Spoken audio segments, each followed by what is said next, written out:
Nous allons commencer, la 6e journée non pardon, la 5e journée du procès, celle d'hier, celle que nous avons, manquée.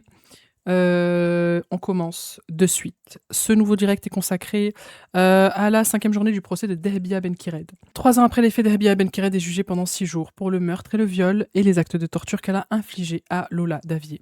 Ce jeudi va s'ouvrir à 9h03, la journée d'audience avec les expertises psychologiques de l'accusé. Dans l'après-midi, la cour entendra la plaidoirie des parties civiles. Il s'agit de Karine Jean, psychiatre et experte près de la cour d'appel de Paris, celle qui a réalisé l'expertise psychiatrique de Dehbia Benkired. Elle a rencontré l'accusé à 3 reprises à la maison d'arrêt de Fresnes, sur un peu moins de 3 semaines. Selon la psychiatre qui a visionné ses auditions devant les enquêteurs, Dehbia Benkired semblait animée par un sentiment mégalomaniaque et narcissique. L'experte l'a décrit comme agressive, sur la défensive, apathique, froide et pas submergée par ses émotions. Selon l'experte, elle semble chercher une forme de reconnaissance dans cet acte. C'est la première fois que vous voyez un cas comme ça, avait demandé l'accusé au policier, rappelle la psychiatre, pardon. Le 4 novembre 2022, une quinzaine de jours après son crime, l'experte rencontre l'accusé. Elle décrit un contact fermé, une volonté de maîtriser l'instant. Dehbia cherchait à savoir ce que les médias écrivaient et si son cas suscitait une fascination. Putain, c'est fou, hein. J'ai vraiment l'impression qu'elle a fait ça pour qu'on... Elle était fière d'elle. Ouais, en fait, ouais, pour avoir une reconnaissance, hein. C'est grave, hein. Elle paraîtra frustrée de ne pas avoir suscité l'intérêt qu'elle attendait, explique la psychiatre. À la fin de son premier entretien, l'accusé fixe le regard de manière très froide et très soutenue dans une volonté de domination. Physiquement, l'accusé est fluette, de taille moyenne, des cheveux pas entretenus et des cicatrices d'acné. Une autre expertise a eu lieu 3 jours après. Cette fois-ci, l'accusé change totalement d'attitude. Elle est courtoise et décontractée, note l'experte. Elle nous remerciera même pour notre sympathie à la fin de l'entretien, nous expliquant que nous étions gentils, poursuit la psychiatre. Néanmoins, le fond, c'est qu'elle fournira des réponses à côté, explique l'experte. Décrivant une accusée allusive, le contenu du discours est pauvre, avec une volonté manipulatoire, poursuit la psychiatre. Le 3e entretien se déroulera de la même manière, décontracté, mais avec beaucoup de propos contradictoires, note l'experte. On avait vraiment un discours en creux qui ne permettait pas de saisir Madame Benkired dans sa totalité. Elle était dans une volonté de domination et de maîtrise de l'instant, comme on en rencontre peu, en tout cas chez les femmes, explique la psychiatre à la barre. Nous n'avons pas relevé le moindre élément de la sphère psychiatrique décompensée, poursuit l'experte qui n'a pas noté de troubles de l'humeur. Pas de sphère maniaque, pas de troubles bipolaires et pas de troubles de la pensée, pas d'éléments délirants, pas de perte d'ancrage et pas d'éléments anxieux. Son discours faisait référence à des manœuvres manipulatoires très nettes. La psychiatre en vient maintenant à l'enfance de Dehbia Benkired. Quand elle était enfant, elle aimait le sport, la natation, les jeux vidéo, les sorties en famille. Selon l'experte, l'accusée a baigné dans les valeurs et les traditions musulmanes dans son enfance. Elle faisait même ses 5 prières par jour. Mais selon l'experte, l'accusée dit que petite, elle était parfois un peu vicieuse. Concernant sa scolarité, l'accusée n'a jamais redoublé et dit avoir été une très bonne élève avec un niveau plus moyen au collège. Lors du dernier entretien, elle reconnaîtra qu'elle était assez instable, souvent absente en cours et qu'elle fumait beaucoup, du shit et du cannabis. L'accusée aurait développé de mauvaises fréquentations. Elle a ensuite suivi un CAP cuisine en France qu'elle a obtenu en 2018. Mais l'idée, c'est d'obtenir des papiers et de faciliter les démarches, note l'experte. L'experte revient maintenant à la vie de Dehbia en France. Elle a d'abord vécu avec sa mère et ses sœurs dans un hôtel avant qu'elle ne déménage à Brie-sur-Marne. Quand sa mère est morte en septembre 2020, Dehbia aurait vrillé, elle aurait pété les plombs et eu des différends avec ses sœurs, ce qui aurait entraîné des interventions de la police et elle aurait notamment cassé une télévision. La psychiatre évoque un difficile contrôle de ses émotions. Elle affirme avoir été expulsée de l'appartement où elle était laissée seule par ses sœurs, où elle a été laissée seule par ses sœurs pendant 5 mois. Dehbia aurait quitté le logement après des coupures d'électricité, d'eau et une expulsion, ainsi que la perte de ses papiers. Ainsi, elle n'aurait pas pu s'insérer sur le sol français. En 2017, elle obtient un permis de séjour de 6 mois. Elle aurait commencé à reprendre sa vie en main en cherchant du travail, explique la psychiatre. Elle aurait régulièrement été virée. Elle rapporte qu'elle a travaillé comme photographe et journaliste avant de se corriger. Elle aurait également aussi travaillé un temps dans la restauration, mais quand elle travaille, elle se fait plaisir et ne met jamais d'argent de côté. Lors du dernier entretien, l'accusée évoque des consommations de cannabis dès son arrivée en France, évoquant une vision libertaire de la France. L'experte s'attarde maintenant sur la vie affective et sexuelle de l'accusé. Devant la psychiatre, Dahbia affirme avoir été empoisonnée par un homme, violée dehors après de mauvaises rencontres. Selon la psychiatre, tout ce qui importait pour elle, c'était de sortir tout le temps. Elle a été amoureuse d'un ami de sa sœur, elle aurait souhaité garder sa virginité jusqu'à son mariage, mais s'est offerte à un homme à ses 19... pardon. Quelle horreur. Je déteste cette expression. C'est offerte. Tiens, prends ma virginité. Attention à la psychophobie. Pourquoi? Qui a dit quoi? Première fois en live pour moi aussi. D'habitude, je te suis en replay sur YouTube. Trop contente d'être là. Sochik, bienvenue à toi. Continuons. Du coup, donc elle s'est offerte à un homme. Parmi ses différentes relations, Dahbia Benkired a évoqué Mustapha, avec qui elle est restée 6 ans. Elle mentionnera que toute sa vie, on l'a violée. Elle parlera de son voisin qui l'a violée, mais rien n'est très clair. Elle ne se souvenait pas des détails. Devant l'experte, l'accusé... Peut-être qu'elle a menti sur ça, hein, qui sait. Devant l'experte, l'accusé a expliqué qu'elle n'aura jamais eu de relation sexuelle avec une femme. Ok, elle n'aurait jamais eu de relation avec une femme. Elle se disait hétérosexuelle de manière exclusive. Ok. Selon l'experte, l'accusé n'aurait jamais été hospitalisé en milieu psychiatrique. Et c'est bien dommage. Interrogée sur son crime, Dahbia explique qu'elle aurait perdu le contrôle, qu'elle était comme un pantin ce jour-là. Selon l'experte, elle ne reconnaîtra aucune implication dans la mort de Lola. Elle dira qu'elle a été violée et droguée, donc qu'elle était sous l'influence, poursuit la psychiatre qui parle très vite. La psychiatre en vient maintenant aux conclusions de ces 3 entretiens avec l'accusé. On retient chez Dahbia une présentation labile dans le sens de la maîtrise. Elle a pu se présenter provocante et cynique. C'est comme si elle parsemait des indices et que c'était à nouveau de reconstruire le puzzle sans savoir le vrai du faux. Elle sème le trouble, la confusion chez son interlocuteur, explique l'experte, évoquant son propre sentiment de malaise à la fin de son entretien avec l'accusé. Au final, je n'ai rien retenu de Madame Benkired. Il est important de ne pas confondre la folie d'un acte avec la folie de son auteur, martèle la psychiatre à la barre. Mais chez l'accusé, il y a une haute tendance à la psychopathie. Au-delà de la froideur affective, Madame Benkired a besoin de l'autre, besoin d'un rapport dominant-dominé. Elle investit l'autre comme un objet qu'on prend, qu'on casse, qu'on jette. Cela lui procure de la jouissance mégalomaniaque, note la psychiatre, qui évoque une perversité structurelle chez Madame Benkired. Néanmoins, après 6 auditions, on a pu exclure toute pathologie psychiatrique, tout trouble mental au cours de nos entretiens avec Madame Benkired. Nous n'avons pas relevé de troubles psychiques qui auraient altéré ou aboli son discernement. Très bien, ça veut dire qu'en gros, on connaît le verdict, mais ça a peut-être joué sur le fait que elle va avoir la prison à vie, quoi. La psychiatre a mythomanie sur plusieurs points. Ouais, j'ai vraiment l'impression pour le coup que c'est une mythomane. Ils en parlent pas, mais bon, après elle dit une chose, son contraire, on a du mal à décerner le vrai du faux. C'est une mythomane, quoi. Donc la psychiatre a en revanche noté une haute tendance à la psychopathie avec un score très élevé de 5 sur 5 en se basant sur un test. Le président demande à l'experte de détailler ce concept. La psychiatre parle de narcissisme pathologique. Au-delà du culte du moi, Madame Benkired n'attend qu'une chose, c'est qu'on soit informé de qui elle était et de ce qui se disait d'elle dans les médias. Pour elle, c'était quelque chose de valorisant. Interrogée sur un éventuel trouble de la personnalité schizotypique, comme évoqué par l'expert psychologue hier, la psychiatre dit ne pas avoir constaté chez l'accusé. Les soins futurs sont-ils utiles ? Je pense qu'il est toujours important de tenter d'éveiller un intérêt pour les soins et de tenter de comprendre la grande difficulté de Madame Benkired, soit dans la perversion du lien ou toute tentative de prise en charge qui soit vaine, répond l'experte. Comment faire pour faire davantage parler l'accusé, demande le président à l'experte. J'ai aucune idée sur comment faire pour ouvrir la discussion de Madame Benkired. Et il y a quelque chose de très contentant chez Madame Benkired, à être là, seule, à avoir des réponses et de voir tout le monde s'échiner. On serait soulagé de se dire que cet acte a été fait par un fou, par une folle, poursuit le président. On peut en référer à une dimension clivée. Cela pourrait être lié à un traumatisme infantile très précoce dans la toute petite enfance qui aurait été clivé dans sa formation psychique et aurait pu se télescoper avec le présent. Néanmoins, l'experte n'a pas observé chez l'accusé d'éléments allant dans le sens d'une mythomanie pathologique. Ok, donc elle la considère même pas comme mythomane pathologique. C'est une menteuse compulsive. Est-ce que c'est moins fort que la mythomanie pathologique ? Peut-être. Elle sera jugée en pleine possession de ses moyens, pas d'excuses pour éviter la prison.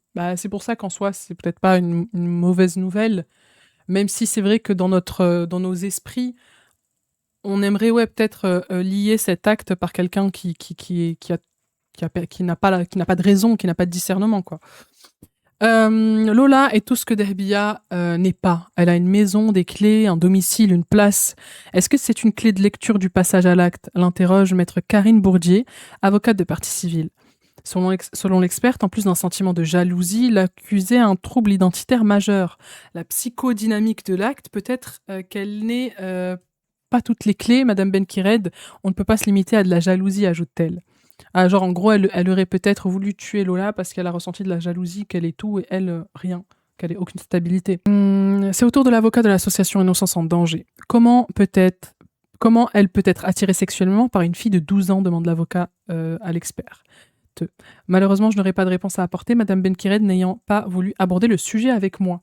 L'avocat rappelle que l'accusé... C'est fou, hein. L'accusé rappelle que l'accusé maintient qu'elle a commis son crime à cause de son ex-compagnon, Mustapha. Ça me semblerait une explication un peu simpliste. Elle a une tendance à la déresponsabilisation très nette. Bah oui, putain.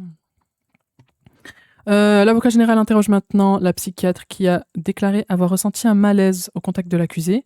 C'est la première fois qu'elle ressentait ça en 15 ans d'expérience en milieu carcéral. Mais vous imaginez, genre la psychiatre, elle était mal d'interroger cette femme, Dehbia, alors que ça fait 15 ans qu'elle est dans le milieu carcéral. Elle a dû en voir des vertes et des pas mûres. C'est que vraiment, son personnage, il doit être apeurant, je sais pas comment dire, mais waouh. Il y a une tentative d'emprise sur vous pendant l'expertise, lui demande l'avocat général.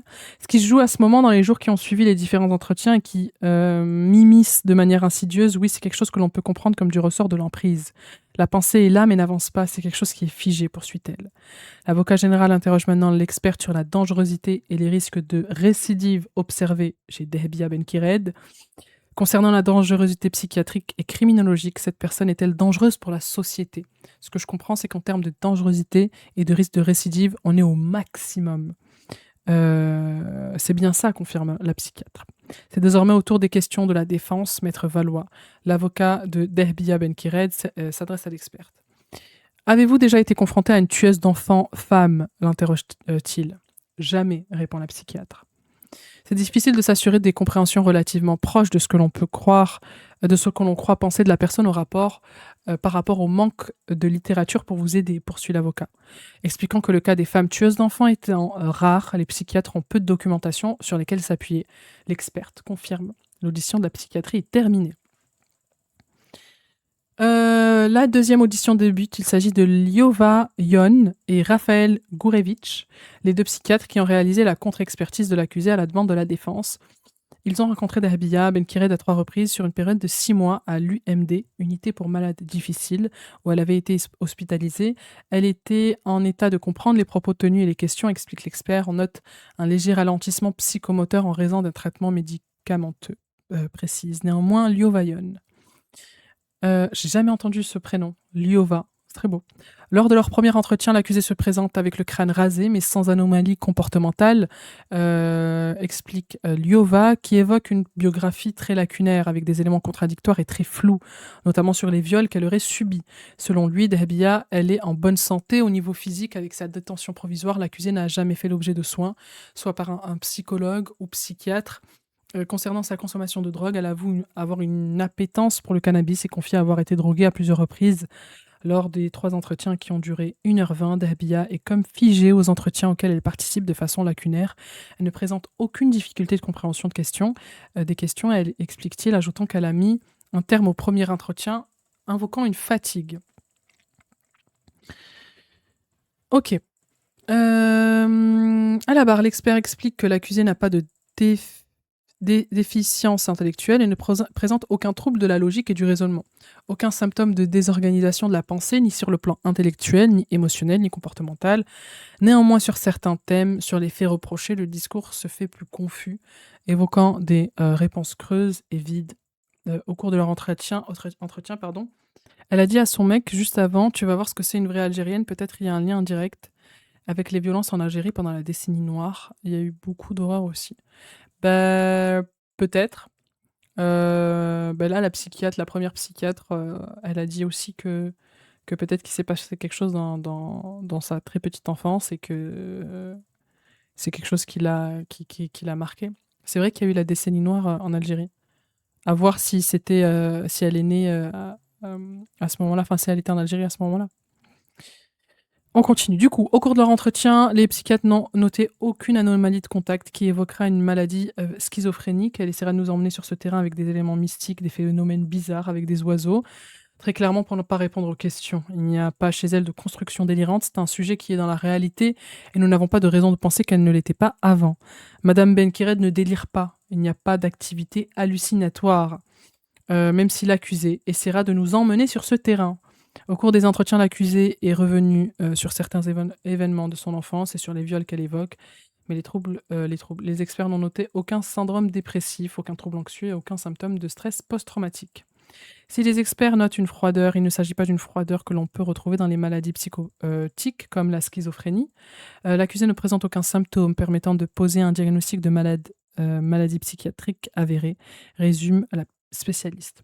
Devant les deux psychiatres, Dahbia reconnaît les faits, mais l'accusée ne souhaite pas s'engager dans la démarche exploratoire de comprendre son crime et tente de dire qu'elle se sentait droguée à cette période. Elle n'exprime aucune empathie envers la victime, aucune compassion pour la famille, poursuit l'expert, qui décrit une accusée très autocentrée, préoccupée par les poursuites judiciaires en son encontre. Elle dira même « Personne ne se met à ma place ». Waouh! Waouh! Excuse-nous! J'ai grandi en Algérie, je suis arrivée à peu près au même âge que elle. Ils en font une enfance catastrophique, mais quand je suis venue en France, c'est pour me battre et avoir une vie meilleure. C'est pas une excuse. Attention les amis, jamais, jamais, jamais une justification. On cherche juste à comprendre, vraiment, d'où ça vient. D'ailleurs, c'est le travail des psychiatres. Hein. Bon, ils n'ont pas réussi à le déceler, mais tu peux avoir, évidemment, tu peux avoir l'enfance la plus catastrophique possible. Ça ne justifiera jamais, hein. Je le répète, ça ne te donne pas le droit à une carte de victime en mode hey, moi aussi j'ai été victime, j'ai le droit de faire ce que je veux. Jamais. Mais ça peut peut-être l'expliquer. Parce que c'est vrai que pendant la décennie noire en Algérie, bah, apparemment c'était. Enfin, j'ai lu que quelques histoires et très honnêtement, c'est quelque chose qui m'a terrorisé. Hein. Le peu d'histoires que j'en ai lues, c'est très morbide. Très, très, très morbide. Continuons. Mais en tout cas, Fatiha, toi, vraiment, j'imagine que ça devait être vraiment horrible si tu as vécu pendant la décennie noire. Non, qu'est-ce que tu m'as dit? Putain, j'ai perdu ton commentaire. Mais si tu as vécu pendant la décennie noire, vraiment, j'espère qu'aujourd'hui ça va mieux. Parce que le peu d'histoire, vraiment, c'est quelque chose. J'arrive même pas à me documenter dessus parce que vraiment, c'est vraiment c'est horrible. On continue. Du coup, pas d'empathie. Personne ne se met à la place de Dahbia. En revanche, au cours des entretiens, Dahbia perçoit parfaitement les raisons de sa mise en examen et elle fait tout à fait même comprendre la gravité de ces faits qui lui sont reprochés et la peine qu'elle encourt. Il revient sur le transfert de l'accusé en UMD. Selon lui, Mme Benkired ne présente aucune symptomatologie psychiatrique, mais des troubles graves de la personnalité. Concernant son crime, les psychiatres ont analysé un ensemble d'éléments qui nous permettent d'affirmer qu'elle ne présentait pas, au moment des faits, une quelconque atteinte d'une maladie psychiatrique, qui serait de nature à alterner ou à abolir son discernement. Les deux psychiatres ont également exclu que les faits qui lui sont reprochés soient liés à sa consommation de cannabis. Concernant les risques de récidive, Liova Yon estime que la question des récidives reste grande ouverte. Il faut soumettre Mme Benkired à des soins dans le cadre d'une injonction de soins. Pendant ce temps-là, Dahbia écoute, le regard droit devant elle, le menton posé sur ses mains. Après l'audition du psychologue hier et de la psychiatre qui a réalisé la première expertise et des deux psychiatres qui ont réalisé la contre-expertise, le président souligne que les avis sur Mme Benkired sont convergents. L'avocat général revient sur les traitements administrés à Dahbia, à l'UMD. On a des discussions sur les traitements administrés. Est-ce que vous pouvez nous expliquer leur objectif, demande l'avocat général. Son transfert à l'UMD vise à poursuivre l'évaluation clinique et à la mettre en sécurité face à d'éventuels passages à l'acte. Le protocole d'évaluation clinique passe par l'administration de certaines molécules anxiolytiques qui viennent apaiser les angoisses et permettent une meilleure évaluation. L'avocat général demande si ces traitements ont pu faire disparaître une maladie qui existait. Mais vraiment, l'équipe est très claire. À aucun moment, ils n'ont donné de traitement visant à traiter une maladie ou un trouble psychiatrique caractérisé. Ils ne viennent pas cibler une maladie, mais un symptôme, explique le psychiatre, évacuant l'hypothèse d'une maladie psychiatrique au moment des faits qui n'aurait pas été repérée. Maître Valois revient sur les médicaments administrés à l'accusé, expliquant que son traitement a été considérablement allégé au cours de son hospitalisation. Ça veut dire que le traitement était extrêmement lourd au début? C'est le protocole. Petit à petit, on affine, soit on allège, soit on oriente vers d'autres molécules. Après avoir été contrainte de prendre un traitement, Madame Benkired a finalement accepté de le prendre. Ça vous évoque quoi demande Maître Valois. Le psychiatre y voit deux aspects. D'abord, le fait qu'elle puisse accepter une aide ou une faculté de s'adapter aux différents interlocuteurs. L'audience des deux experts est désormais terminée. Le président donne la parole à l'accusé. J'ai écouté ce qu'il avait à dire. Des fois, je me suis rendu compte que je disais n'importe quoi aux experts. C'est elle qui parle. J'avais pas confiance en eux, je savais pas à qui je parlais, déclare Dahbia Benkired. En rentrant chez vous le soir, en détention, pendant ce procès, vous avez dit n'importe quoi, lui demande le président. Non, répond l'accusé. L'après-midi va être consacré aux plaidoiries des parties civiles, maître Bourdier et maître Clotilde Le Petit, celle des avocats de la famille de Lola et celle des deux avocats des associations Innocence en danger et Fondation pour l'enfance. Le président lit d'abord les questions qui sont posées aux jurés pour prendre leur décision et rendre leur verdict. L'accusée est-elle coupable d'avoir commis un acte de pénétration ou tout acte bucogénital? Le viol a-t-il été précédé, accompagné ou suivi d'actes de torture ou de barbarie? Madame Benkired a-t-elle donné volontairement la mort à Lola Davier? Le meurtre a-t-il précédé, accompagné ou suivi d'actes de torture et de barbarie? C'est maître Karine Bourdier qui débute les plaidoiries pour les parties civiles. Il y a des affaires et des audiences plus que d'autres qui commandent de se réchauffer d'humanité. On pousse rarement... Donc là, c'est les avocats du côté de Lola. On pousse rarement ses portes pour entendre des choses joyeuses. Mais ces premiers mots ne s'adressent pas à ceux à qui l'on pourrait penser. On est à une heure où enfin on commence à se poser la question de la santé mentale des différents intervenants qui ont à traiter de telles horreurs. Elle s'adresse maintenant aux jurés. Depuis vendredi dernier, je me demande comment est-ce que vous rentrez... comment est-ce que vous rentrez chez vous? On a eu peur que ce soit dur pour vous, trop dur. Ce n'est pas pour rien qu'il y a eu 4 jurés supplémentaires, poursuit-elle. Les photos, les larmes, les vidéos. Je voudrais vous remercier d'avoir été là, d'avoir été fidèle à votre serment, poursuit l'avocate. Notre rôle, ça n'est pas de vous donner une peine. Notre rôle est d'accompagner la souffrance de la famille Davier et de faire, grâce à une boîte à outils qui est le droit, et les réchauffer d'humanité, explique-t-elle au juré. Plus personne n'ignore ce qui est arrivé à Lola ce 14 octobre 2022. Plus personne n'ignore la réalité des actes qui se sont déroulés pendant 1h37, poursuit-elle. Vous n'ignorez rien des coups, vous n'ignorez rien des sévices, vous n'ignorez rien de la terreur, continue l'avocate qui ajoute « Il n'y a plus de mystère ». Nous savons pourquoi Lola a suivi cette femme, Madame Benkired. L'a forcée dès le premier instant, le piège s'est refermé. L'avocate s'adresse maintenant à sa cliente, la mère de Lola. À Delphine Davier, je veux dire qu'elle a fait tout ce qu'il fallait. Elle s'adresse ensuite directement à l'accusé.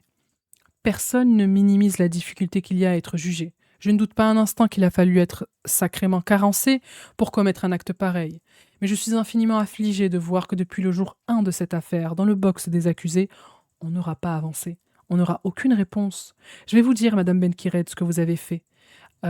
Poursuit-elle avant de s'adresser au juré à nouveau. Demain soir, vous répondrez oui à toutes les questions concernant Madame Benkired.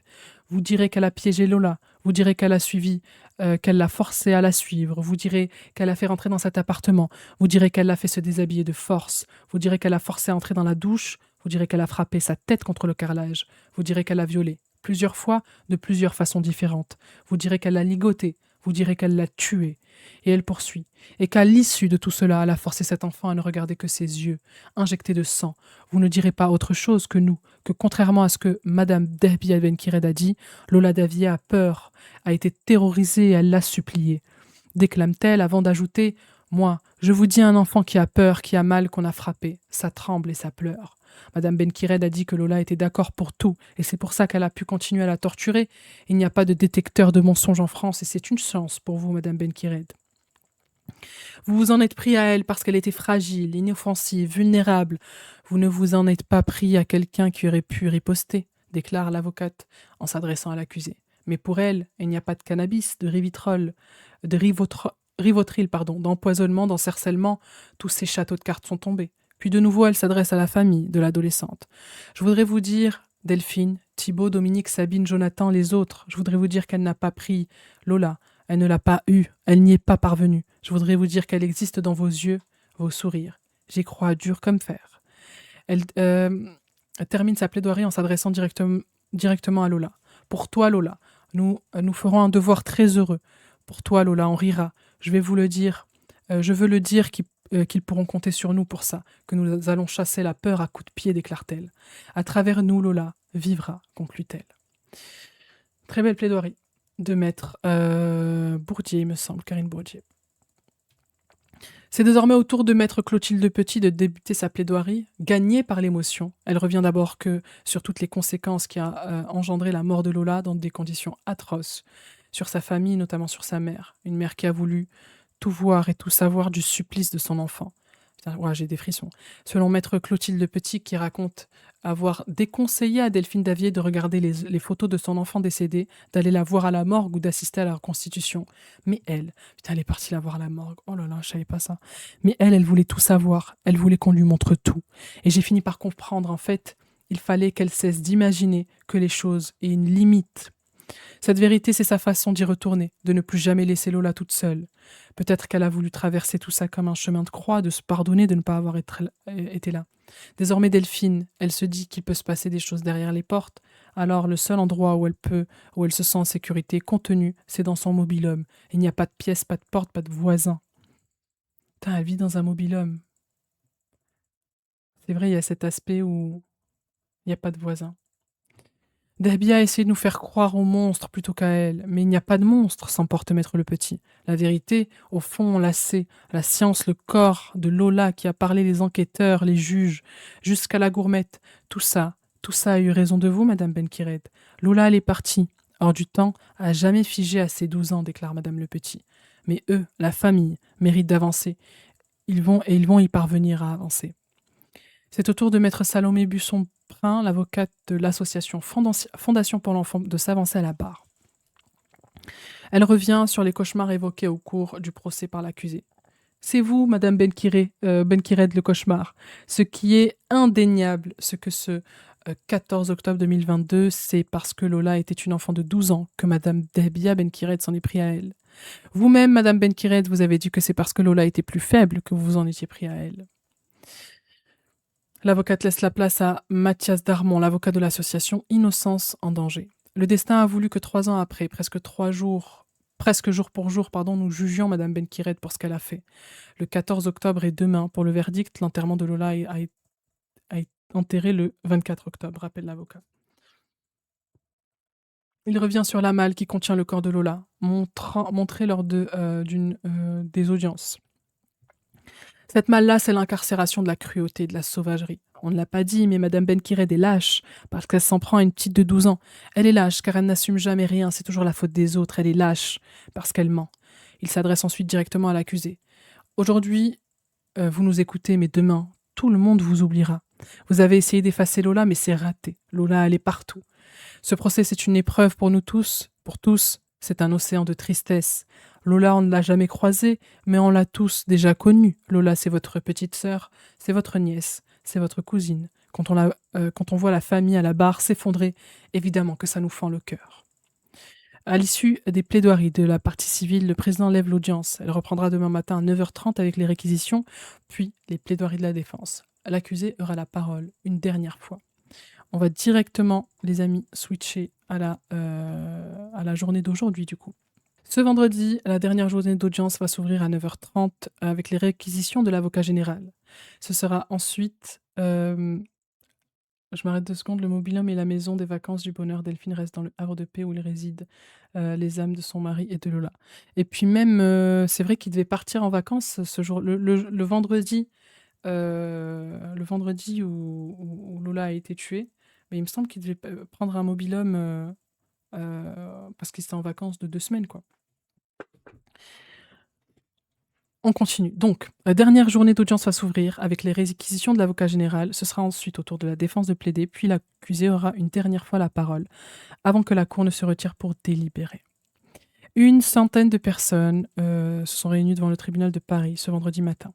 à l'appel de plusieurs collectifs d'extrême droite, dont les Natifs Lumini et Action française. La peine de mort sauve des vies.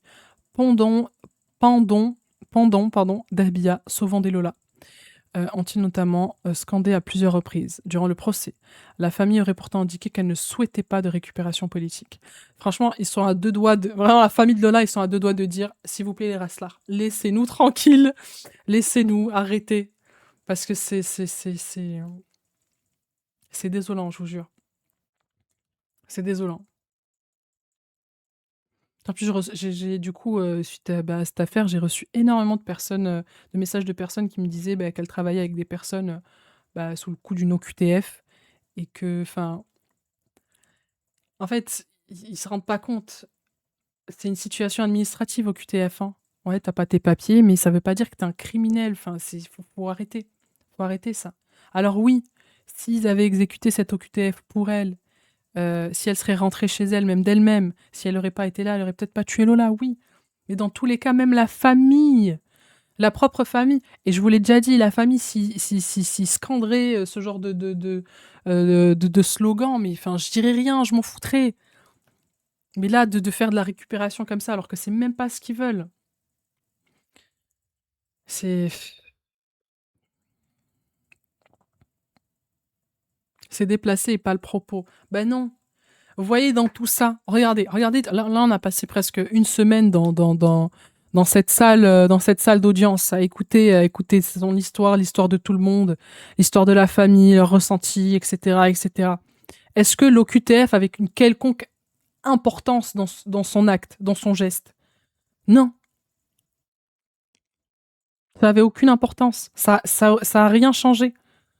Ça n'a rien changé qu'elle ait ses papiers, qu'elle ait un titre de séjour, qu'elle ait quoi que ce soit. Elle a commis un acte horrible et odieux. On a essayé de comprendre peut-être le pourquoi du comment, même si c'est injustifiable dans tous les cas. Elle manquait de respect au père décédé, je peux pas. Mais de qui vous parlez? Pourquoi elle a écrit 0 et 1 sur les pieds? Parce qu'elle est starbée. Parce qu'elle est starbée, c'est tout. Franchement, on n'arrive même pas à trouver d'explication. Elle parlait de moutons, mais même les moutons, on n'écrit pas de numéro sur leurs pieds. J'ai jamais vu ça, moi. Elle n'a pas d'excuse. Elle n'en a aucune. Elle a aucune excuse. Peut-être que dans son enfance, il s'est passé quelque chose, et même les psychiatres le disent. Il y a peut-être eu quelque chose qui a fait que elle est devenue comme ça. Mais dans tous les cas, ça ne va jamais justifier son acte. Jamais. Betaram, c'est pas une école islamiste d'immigrés, à ce que je sache. À ce que je sache non plus. Non, mais c'est pour ça, en fait, c'est faire ce parallèle-là, alors que ça n'a rien à voir. Ça n'a rien à voir. Et puis même, regardez, même la psychiatre, déjà, elle dit en 15 ans d'expérience, j'ai jamais ressenti de malaise face à quelqu'un qui est incarcéré, que j'expertise. Et oui, il y a très peu de documentation sur les femmes qui commettent ce genre d'acte. C'est un acte tellement... c'est si rare que ça soit fait en plus par une femme. 0 et 1, c'est la vie et la mort. Franchement, les amis, aucune idée. Aucune. Bref, on continue. Bref, allez. Du coup, comme au premier jour du procès, les proches de Lola sont vêtus d'un t-shirt blanc avec un dessin représentant la fillette. Tu étais le soleil de nos vies. Tu seras l'étoile de nos nuits, peut-on lire.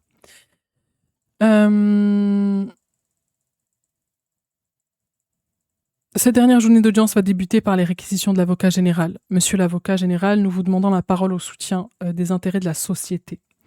Ce dossier n'est pas anodin, débute l'avocat général, pas du fait de son accusé. C'est une OQTF, ça veut dire qu'elle n'aurait pas dû être en France et que du coup, elle n'aurait pas pu tuer Lola. Du coup, le problème, c'est le système, non? Mais après, le système des OQTF, j'en ai parlé d'ailleurs dans ma vidéo, si vous ne l'avez pas vue, la vidéo où j'explique un peu l'affaire. Il y a des OQTF où on laisse le choix à la personne de partir d'elle-même. Il y a des OQTF qui peuvent exécuter, qui mettent les personnes dans des CRA, etc. Et encore, même dans les CRA, il n'y a pas assez de place. Donc oui, ça, on peut le critiquer. Si vous voulez ça, on peut le critiquer. Mais dans tous les cas, avec des si, on refait le monde. Si elle n'était pas là, oui, elle aurait peut-être pas tué Lola. C'est réel, c'est factuel. Mais c'est simpliste. C'est pas comme ça qu'on va arrêter d'avoir des enfants qui meurent. Parce qu'il n'y a pas que les OQTF qui causent des crimes. Même c'est très peu par rapport à tous les criminels en France. Si on doit faire le comparatif. C'est ça qu'on dit. Évidemment, avec des si, on pourrait refaire, on pourrait tout refaire, on pourrait refaire le monde. Et si l'OQTF avait été exécuté parce qu'ils avaient vu que ça allait être, que même si peut-être qu'elle avait déjà commis des crimes, enfin c'était pas le cas. Mais si tu commets des crimes en France et que tu demandes un titre de séjour, évidemment on va pas te le donner, on va te dire rentre chez toi. Peut-être que là-bas elle aurait tué d'autres personnes. Ou peut-être que dans l'aéroport, avant de partir, elle aurait tué des gens. On n'en sait rien. Avec des si, on refait le monde. C'est pour ça, c'est pas le propos, c'est pas le truc le plus important. Enfin, pour moi, si j'ai suivi ce procès, c'est parce que, ouais, je voulais avoir une explication du pourquoi, du comment. Elle aurait pu s'en prendre à un enfant d'Algérie et une vie vaut une vie, quel que soit ton pays. Elle a été expulsée parce qu'administrativement, elle n'avait plus le droit de résider en France. Pour l'événement dans sa petite enfance, il est spéculatif. Ses parents sont morts et le reste de la famille n'ont pas témoigné de trauma. Certains psychiatres postulent d'une éducation du petit prince ou princesse. Le statut d'enfant roi valorisé à l'extrême. Après, peut-être qu'elle est née avec une défaillance dans sa tête. Tout simplement. Peut-être que oui, c'est spéculatif, on n'en sait rien. Mais de toute façon, on a fait que spéculer, puisqu'on a. Même les psychiatres, ils sont là, on ne sait pas déceler le vrai du faux. On ne sait pas. On ne sait pas. Cette femme était une bombe à retardement, qu'importe le lieu ou la date, elle aurait craqué et tué n'importe qui, au QTF ou pas, elle était dangereuse. Et oui. Et comment on fait pour repérer ce genre de personnes dans notre société? Comment on fait pour les suivre? Comment on fait pour... Comment? Moi, c'est plus ça qui m'intéresse que de savoir si elle avait ses papiers ou pas. Bref, on continue. Du coup, ce dossier n'est pas anodin. Pas du fait de son accusé, pas du fait de son ampleur, pas du fait de sa technicité. S'il est singulier, c'est par sa brutalité extrême, poursuit le magistrat, qui cite notamment l'émotion des policiers quand ils sont venus déposer à la barre et le choc des psychiatres et psychologues. Ils ont été durablement traumatisés par la cruauté sur une fillette de 12 ans. Aujourd'hui, vous allez devoir juger ces faits qui ne peuvent que vous traumatiser, déclare-t-il à l'adresse des jurés, évoquant le supplice d'une fillette innocente. C'est une charge lourde qui pèse sur vous aujourd'hui. Aujourd'hui, on peut s'assurer qu'on a un certain nombre de certitudes sur le déroulé de ces faits. Le 14 octobre 2022, Lola Davier ne se méfie pas de cette femme de 24 ans, car elle n'a pas à s'en méfier. Elle croise une jeune femme propre sur elle qui veut rentrer chez elle. Elle s'excuse sans réelle confiance, probablement, pour se débarrasser de cet adulte et rentrer chez elle.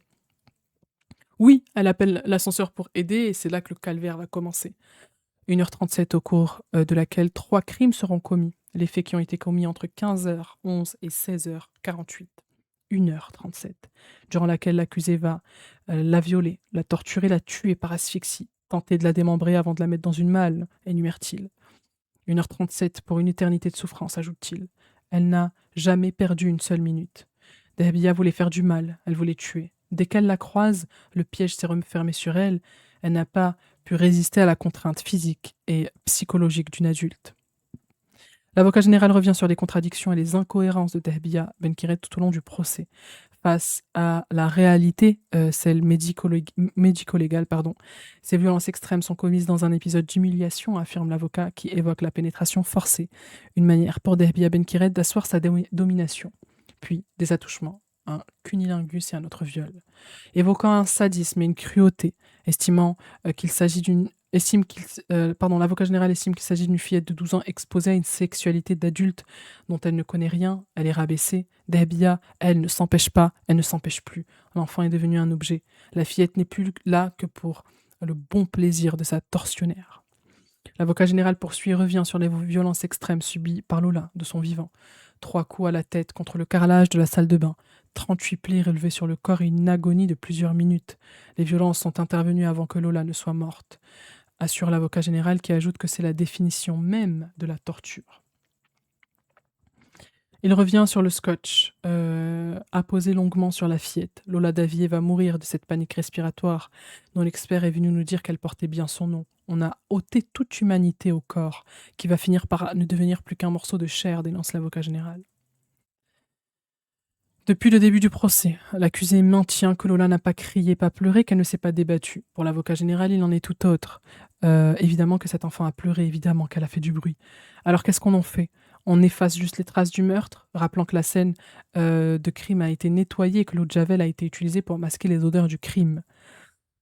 L'avocat général évoque ensuite la dissimulation. D'abord celle du corps, mais aussi des affaires de Lola placées dans la valise de la gourmette de la jeune fillette. Un objet d'identification. Pour l'avocat général, de fait, la dissimulation a été un succès.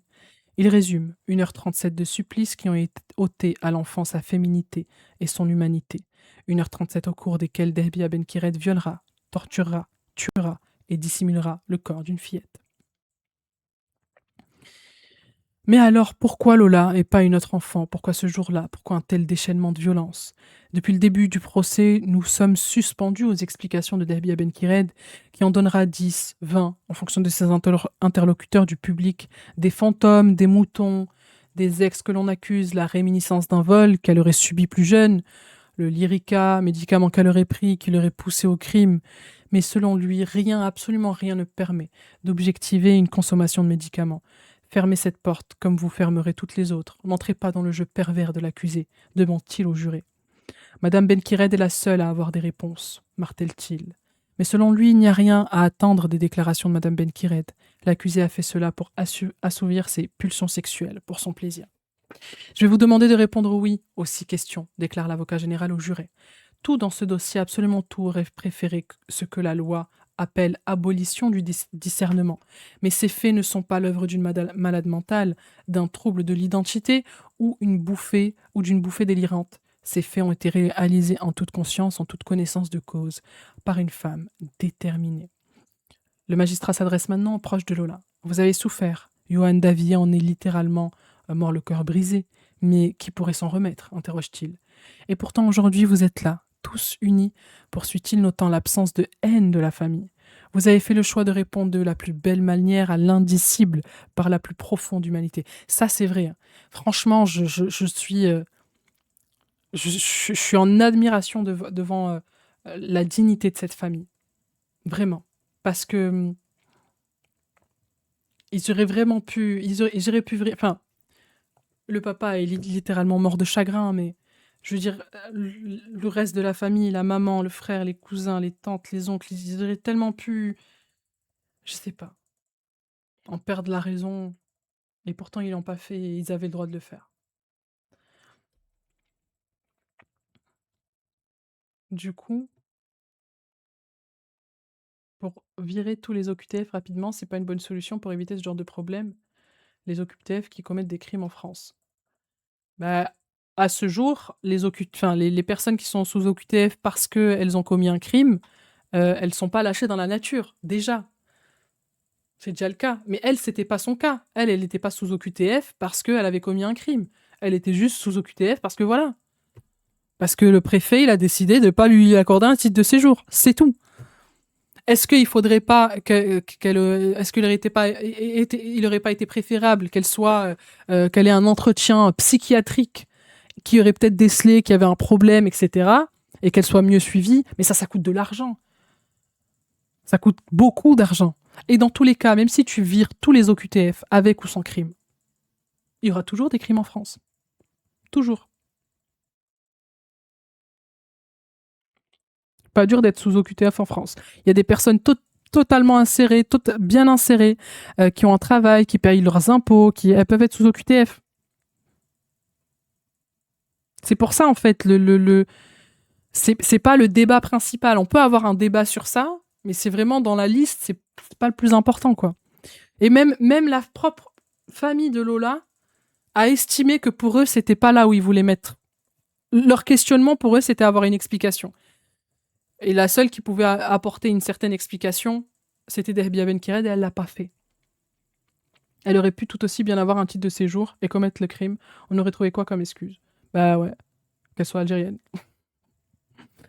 Que ce soit pas une française. Au QTF, c'est pas le sujet. Ah, mais oui, je sais. Mais c'est pour. En fait, ça peut être un sujet, mais en fait, dans la liste, c'est pas le principal. Le débat, c'est d'avoir ôté une vie. Mais c'est pour ça qu'on est tous là. Pour essayer de comprendre. Enfin, comprendre. Si tant est qu'il y ait quelque chose à comprendre. C'est ça qui est incompréhensible, comment un cerveau sain peut imaginer un crime comme ça. Mais même avant même de l'imaginer, enfin, avant de l'imaginer, après l'avoir imaginé, le commettre, c'est de la folie pure pour moi. On continue. Du coup, l'avocat général revient maintenant sur la fuite de l'accusé. Elle se rend d'abord chez Rachid, un ex-compagnon, avec ses 2 valises et la malle qui contient le corps de Lola, avant de retourner rue Manin, où de nombreux policiers cherchent déjà la fillette. Est-ce qu'elle va se rendre? Est-ce qu'elle va s'effondrer? Pas du tout. Elle cherche à sauver sa peau en appelant sa sœur avant de s'enfuir.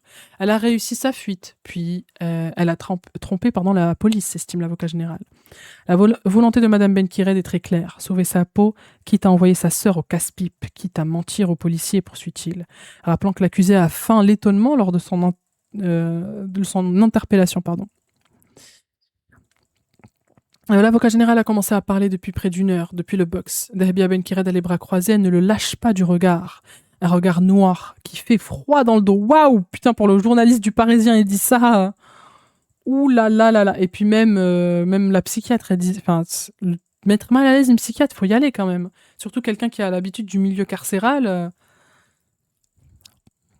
Vraiment froid dans le dos. L'accusation rappelle que l'expert psychiatre ont affirmé hier que Dehbia ne souffrait d'aucune pathologie psychiatrique, mais des troubles de personnalité majeurs. Pour lui, l'accusé possède une jouissance du pouvoir que l'on a sur l'autre, un narcissisme des comportements antisociaux.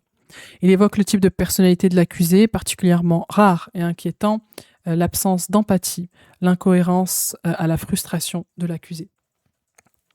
Elle investit l'autre comme un objet sur lequel elle exerce sa toute-puissance. On prend, on jette, on casse. Ce profil a troublé une experte psychiatre avec 15 ans d'expérience carcérale, insiste-t-il encore.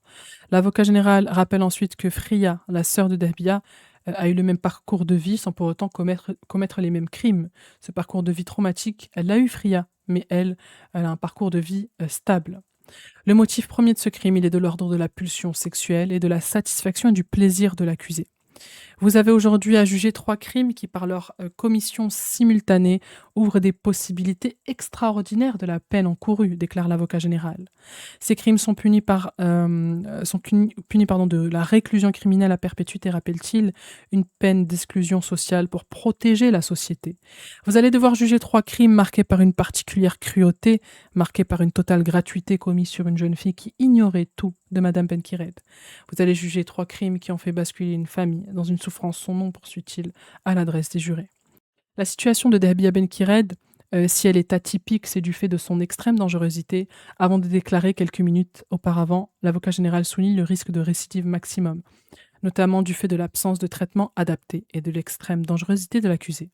L'avocat général a demandé aux jurés une peine certainement pas par haine, pas par méchanceté, par une pression extérieure qui n'a pas lieu d'être, mais en responsabilité pour protéger la société d'une femme dont je suis intimement convaincu de son extrême dangerosité.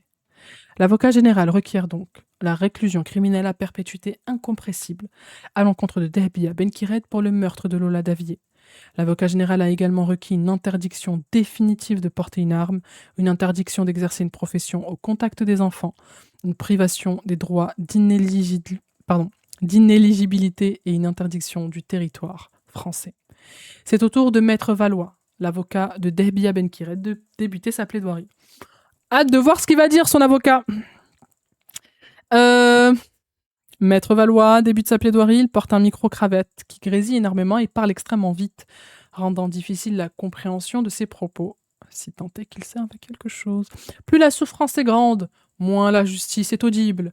Mais à travers la vérité pour servir l'accusation, il a un risque de raisonnement simpliste, qui serait le fondement à une décision qui ne saurait être de justice.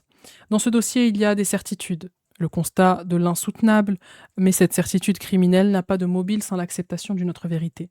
Dehbia Benkired n'était plus qu'une ombre fantomatique au gré de ses maltraitances et de son exploitation sexuelle. Vous ne serez pas seulement juge d'un acte criminel, mais vous serez juge de la vie de Dehbia Benkired. Car elle aussi en a eu une jusqu'à ce 14 octobre 2022. Et de victime à bourreau, il n'y a parfois qu'un pas, déclare Maître Valois en s'adressant aux jurés. On entend souvent dire qu'il n'y a pas lieu de s'enquérir de l'insoutenable, qu'il n'y a pas lieu de poser un semblant de réflexion pour saisir l'insaisissable. L'avocat revient sur l'enfance de sa cliente, frappée par son père, tout comme ses sœurs, et sa mère violée par un voisin quand elle avait 12 ou 13 ans, et des attouchements par ses tantes. Le mâle, ce sont ses tantes qui organisent des soirées sexuelles en présence des enfants. C'est son ex-compagnon qui l'exploite sexuellement. Le mâle, c'est ça. L'avocat de l'accusé demande au juré de faire quelque chose d'extrêmement difficile. Il va vous être très difficile de vous défaire de vos préjugés, évoquant la perdition de sa cliente. Car le jour des faits, elle n'est plus Dahbia, estime son avocat. Elle n'est plus cette Dahbia pudique. Elle n'est plus cette Dahbia gentille, généreuse. Elle n'est plus cette belle fille, comme elle décrit Fria, sa sœur. Dahbia a changé depuis la mort de sa mère. Elle a un comportement bizarre, différent, incohérent. Elle parle toute seule, elle marmonne, elle déraille. Comme c'est la seule personne à avoir perdu sa maman dans cette société. Il n'y a rien dans le profil psychiatrique de Dahbia qui pourrait justifier que celle-ci se comporte ainsi, rappelle Maître Valois. Il faut donc chercher la raison de son passage à l'acte. Il y a un traumatisme ancien, enfoui, qui pourrait expliquer la résurgence traumatique. Donne comme hypothèse son avocat qui cite à nouveau les violences du père de l'accusé, parfois avec des ceintures, des violences sexuelles, dont l'agression qu'elle a subie du voisin, et les violences psychologiques de ses tantes.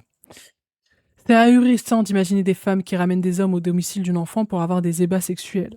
Voilà ce qui caractérise les violences et qui construit une personnalité, mais les experts expliquent que cela est insuffisant. Maître Valois revient maintenant sur sa consommation de drogue de l'accusé, rappelant qu'elle fumait jusqu'à 20 joints par jour. Une consommation importante qui a pu engendrer des effets secondaires, une hyper-paranoïa, une hyper-agressivité et des hallucinations. Puis, il arrive au Lyrica, le médicament prescrit contre l'épilepsie qui peut se transformer en drogue quand il est pris en grande quantité. Au cours du procès, Dahbia Benkired a affirmé avoir pris 3 comprimés la veille des faits. L'avocat rappelle également que sa cliente se prostituait. À quel moment va-t-on croire qu'une femme qui se prostitue éprouve du plaisir? À quel moment va-t-on croire qu'une femme qui se prostitue ne fait pas ça par contrainte? Interroge Maître Valois. Expliquons que ce sont ces différents éléments, la consommation de drogue, de médicaments et la prostitution, qui ont engendré chez sa cliente des troubles de la personnalité. L'avocat se penche maintenant sur l'ex-compagnon de sa cliente, Mustapha. Ce dernier a profité de Dahbia. Il a joué avec elle, exerçant un contrôle coercitif sur sa cliente. Il l'a déshumanisée, il l'a maltraitée, mais elle était amoureuse. Lors du procès, Dahbia a avancé que ce sont des messages échangés le jour des faits qui auraient déclenché sa haine contre son ancien compagnon, duquel elle voulait se venger. Ces échanges avec Mustapha le jour des faits ont agi comme un détonateur, pointant des messages à caractère sexuel humiliant, rabaissant, envoyés par Mustapha à sa cliente. Il reprend un à un les messages devant la cour. Dahbia envoie finalement à Mustapha « Viens, on fait un gosse ». Elle veut construire quelque chose avec lui. Mais 20 minutes plus tard, il répond non, un refus froid, et la jalousie de Dahbia va ressortir. Après cet échange, elle sort de sa résidence et lui demande un rendez-vous, mais lui y répond flemme. Elle ne parvient pas à obtenir cette rencontre, mais elle est remplie de haine, de colère. Tout ce qu'elle veut, c'est faire du mal, explique Maître Valois. Qui résume, elle ne peut pas faire du mal à l'homme qui exerce une emprise sur elle, mais elle va décharger cette haine sur Lola. C'est pas la première fois qu'elle se prend un râteau. C'est pas la première à se prendre un râteau. Écoutez, il fait avec ce qu'il a. Il a pas grand-chose, hein, et il l'exploite. Donc OQTF n'a rien à voir avec la dangerosité au nom de la personne. Tout à fait, Roxane. Rien à voir. Ça peut, mais la plupart du temps, c'est absolument pas le cas. Bref, allez, on continue. L'avocat revient maintenant sur la rencontre entre Dahbia et Lola. Depuis le début du procès, l'accusé martèle qu'elle n'a pas forcé Lola à la suivre, que celle-ci était d'accord. Une thèse impossible à croire pour la famille de l'adolescente qui a affirmé qu'elle avait du caractère. Lola va suivre Dahbia. Quand Dahbia a dit qu'elle était d'accord, c'est certainement une erreur de langage. Face à la juge, elle avait dit « elle se laisse faire ». L'avocat décortique minute par minute le crime de sa cliente. Dahbia ne sait pas de quelle manière elle va lui faire du mal. Elle a un temps de flottement, explique-t-il. Elle la laisse seule dans la douche. Lola ne peut pas bouger, ne peut pas s'échapper. Dahbia revient, Lola est toujours présente dans la douche et elle commente l'acte criminel. Poursuit l'avocat qui estime que sa cliente ne peut pas la tuer de sang-froid car elle est trop lâche. Elle va se contenter, si j'ose dire, de la scotcher, de l'asphyxier. Les mains, les pieds, le visage, puis elle part dans le salon pour ne pas entendre les tremblements de l'enfant. Selon les experts, Lola s'est d'abord évanouie et elle a agonisé pendant 2 à 3 minutes avant de mourir d'une asphyxie mécanique. Maître Valois tente de convaincre les jurés qu'il n'y aurait pas eu d'acte de torture et de barbarie. Vous êtes évanoui et vous ne ressentez plus rien. Votre corps fonctionne encore, vous avez une activité cardiaque pendant 2-3 minutes, mais vous ne ressentez plus rien. Il ne peut pas y avoir une souffrance aiguë de douleur, l'acte de torture et de barbarie n'est donc pas caractérisé, estime-t-il. L'avocat, ça se sent, il sait que c'est mort d'avance. Il tente, il rame, il dit n'importe quoi, mais on continue. Il ne peut pas donc y avoir une souffrance aiguë, donc pas d'acte de torture et de barbarie. Selon lui, les coups de couteau et aux ciseaux ont été portés soit pendant la phase d'agonie, soit après. Ah, je croyais que pendant qu'elle était en train d'agoniser, elle était en train de prendre un petit kawa à côté pour pas entendre les tremblements de l'enfant. Faut sacher, là. Là, on sache plus, là. C'est quoi? Donc pendant l'agonie, elle était présente ou elle n'était pas présente? En vrai, moi, je suis son avocat, je dis n'importe quoi exprès. Du coup, bon, il se contredit dans sa propre plaidoirie. Il y a une absence d'éléments matériels ou intentionnels pour caractériser cet acte de torture et de barbarie. Martel, Maître Valois, qui ajoute, il n'y a pas d'intention de faire souffrir. Ok. On ne conçoit pas qu'une femme puisse commettre un tel acte, et dans l'histoire judiciaire, c'est déjà arrivé. Mais c'est extrêmement rare, déclare Maître Valois, qui estime que sa cliente a été analysée comme un homme, alors que c'est une femme. Non, s'il te plaît. La tente pas, celle-là. S'il te plaît, la tente pas. L'affaire Lola, c'est accepter que ça n'a rien à voir avec la sorcellerie. Ce passage à l'acte s'explique par des facteurs divers et variés. Il n'y a pas eu d'acte de torture et de barbarie. Pourquoi ajouter de l'horreur à l'horreur? Pourquoi veut-on faire croire à la famille que leur enfant a forcément souffert d'actes de torture et de barbarie? L'état du corps? Par exemple, je dis ça comme ça. Mais l'avocat est sérieux? Oui. Il faut sacher nouvelle ref. Ah, mais vous l'avez pas celle-là? C'est Amélie Netten dans Secret Story. Il faut sacher que... Non, c'est pas dans Secret Story. Enfin, elle a fait Secret Story, mais c'était sur un plateau, je sais plus lequel. Bref. C'est une ref. Du coup, pourquoi veut-on faire croire à la famille que leur enfant a forcément souffert d'actes de torture et de barbarie? Continue l'avocat. Dans ce dossier, vous avez une vérité nouvelle qui ne correspond pas à cette vérité qui vous a été assénée pendant 3 ans. Et c'est très difficile de l'accepter. Dahbia Benkired est coupable, elle est coupable de viol, elle est coupable de meurtre, elle n'est pas coupable d'actes de torture et de barbarie. En fait, je pense qu'il joue sur ça pour pas qu'elle ait une condamnation de perpétuité incompressible. Je pense que c'est pour ça. L'avocat du diable, c'est le cas de le dire. Elle n'est pas coupable de son existence, elle n'est pas coupable des traumatismes anciens de son enfance qui ont ressurgi. Si vous acceptez cela, alors vous rendrez une décision de justice, conclut Maître Valois, à l'issue de près de 2 heures de plaidoirie. Waouh! C'est un avocat, il fait son boulot, ça doit être affreux de défendre cette merde. Franchement, c'est ça, en fait, c'est son travail. Il a prêté serment, le serment d'Hippocrate. C'est son travail, ben oui. Mais bon, après, les jurés sont pas bêtes, je l'espère. Le président donne la parole à l'accusé en dernier. Ok. Dahbia Benkired se lève. Je demande le pardon. C'est horrible ce que j'ai fait. C'est tout ce que j'ai à dire, déclare-t-elle. Les débats sont terminés, déclare le président, avant de lever l'audience. Les jurys se retirent pour délibérer. Le verdict est attendu en fin de journée. La mère et le frère de Lola se tiennent aux côtés de leurs avocats au premier rang. Delphine est très émue, essuie des larmes. À ses côtés, son fils. Thibaut la réconforte. Dahbia, elle, fixe le sol. Après un peu plus de 4 heures à délibérer, la cour d'assises s'apprête à rendre son verdict. La cour et le jury ont répondu oui à l'ensemble des 6 questions. Dahbia Benkired a été déclarée coupable de viol, des actes de torture et de barbarie qui ont été commis du vivant de Lola Davier, coupable de meurtre accompagné, suivi ou précédé de viol et d'actes de torture et de barbarie. La cour a pris en compte l'extrême gravité des faits, les qualifiant de véritables supplices. La cour a également pris en compte le préjudice psychologique indicible causé durablement aux parties civiles, ce déchaînement de haine et de violence et d'humiliation que vous avez fait subir à Lola.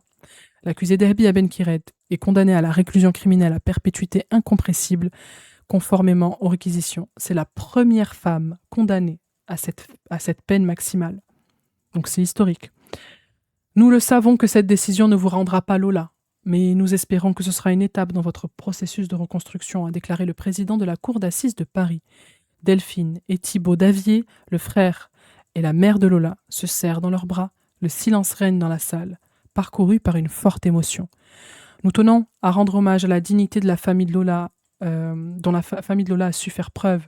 Cela a permis que les débats judiciaires se tiennent, réagit l'avocat de l'accusé, Maître Valois, à la sortie de la cour d'assises de Paris. Donc ça, l'avocat de Dahbia, Il a rendu hommage à la dignité dont la famille de Lola a su faire preuve. Je pense qu'il en pouvait plus lui aussi. Putain, quel dossier. Hein. Quel dossier. Dahbia Benkired entend-elle faire appel de sa condamnation à la perpétuité incompressible? La décision n'est pas encore arrêtée. Elle nous le fera savoir dans le délai de 10 jours, assure son avocat. On a eu ce qu'on voulait. On a restauré la mémoire de ma sœur. C'est le frère qui parle. On a restauré la vérité. Merci à la justice. On est content de la réponse qu'on a eue, a réagi Thibault. Le frère de Lola, après l'annonce du verdict. Même si ça ne nous ramènera pas notre Lola, a terminé en pleurs sa mère.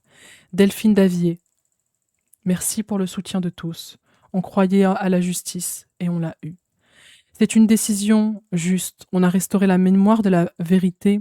On a restauré la mémoire, la vérité de cette jeune fille, déclare Clotilde Le Petit, avocate de la famille de Lola. La justice va permettre d'avancer à la peine et à la hauteur de l'immensité du mal commis. Dahbia Benkired sortira-t-elle de prison un jour? Première femme à écoper de la perpétuité réelle. Attends, quoi? Notre décryptage. Qu'est-ce qu'ils disent? Qu'est-ce qu'ils racontent? Hein? Ah non, ouais, ok. Dès les premières heures de l'affaire jusqu'aux marches du palais de justice, l'extrême droite française s'était emparée de ce drame, mettant en exergue la situation irrégulière en France de l'accusé. Éric Ciotti, Laurent Wauquiez, Éric Zemmour ont ainsi réagi à la peine infligée à la meurtrière de Lola ce vendredi, mais aussi Marine Le Pen sur X.